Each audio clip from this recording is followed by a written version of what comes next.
What's up, guys? Alex Goot here, and you're watching the AU Review. Alex, it's wonderful to talk to you. Wonderful to be here. Obviously, a long flight from Hong Kong last night. Yeah. Just before you get on stage. It was a short 9 hours. Very short. Yeah. What's your impressions of Sydney so far? It feels a lot like home. Yeah. Because we've been spending some time in Asia, Mhm. and it's very different there for sure. I haven't really spent that much time, in Asia before. There's a lot of little differences. Like everything you do is a little different, and it adds up to be one big different experience. And then we landed here, and just it's cold. I got my little leather jacket weather. It feels homey here. Your last single, as I recall, is it's called "Wake Up Call." Is that Yep. right? Yep. Yeah. Can you quickly sort of describe the song to me? The song is what it's titled. It's a kind of a wake up call in my life.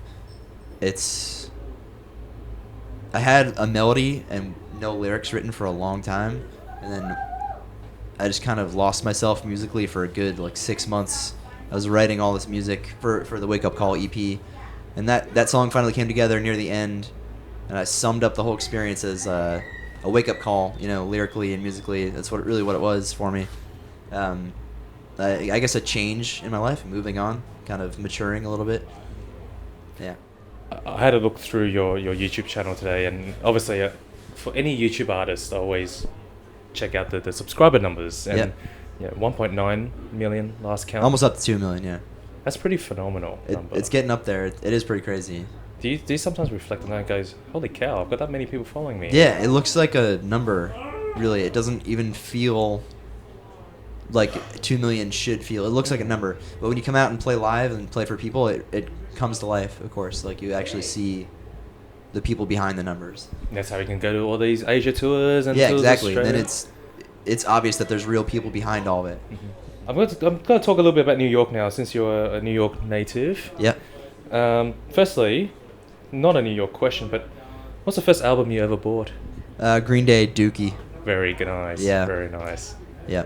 It was the compact disc form. My mom bought it for me. She didn't know what it was. And I was like, Mom, can I get this one? Good choice. And then I think my parents ended up taking it away from me later. I had to go sneak in the room and grab it again. When I heard the lyrics. But I was obsessed with Dookie.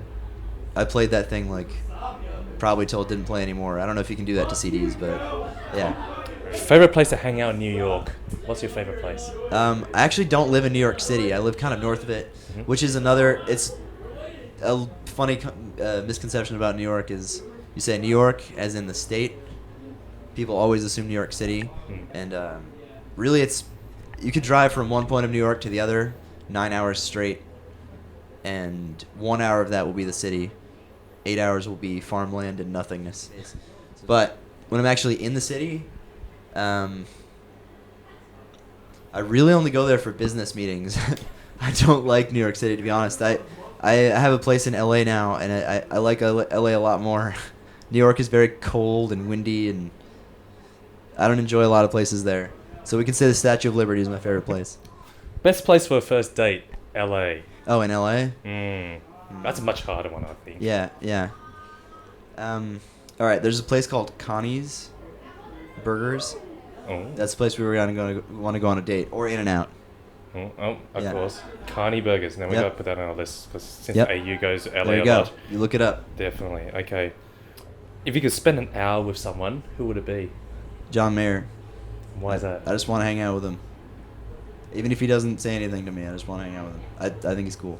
That's a pretty cool answer. Yeah. I've had actually a lot of John Mayer answers. Yeah, I mean, he lately. just...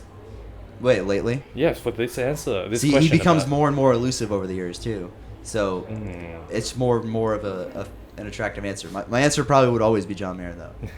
I just think musically and as far as looking at other artists and basing what you do around them, he's a really good standard to try and live up to, or just what would John Mayer do? Would he do this? If the answer is no, you probably shouldn't do it yourself. Favorite food? What's your favorite food? And not wasabi. I like pizza. All right, that's my favorite food. There's many types. The answer is simple, but it's varied because there's many types that you can have. So LA pizza. No, I don't like LA pizza at all. Really, they put a lot of extra veggies like in the cheese and bake it in, make a thick crust. It's kind of weird.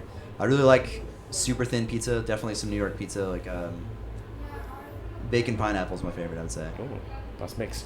Yeah, it's like ham pineapple, but much better. Just bacon tastes better than ham. So. Let's go back to a music question now. Yeah. What's your plans for the rest of this year in terms of musically? I'm gonna do a bunch of covers. I have kind of a special cover EP plan, a couple collabs on it, and I think I'm gonna do a split original EP with another YouTuber who is yet to be named. Somebody.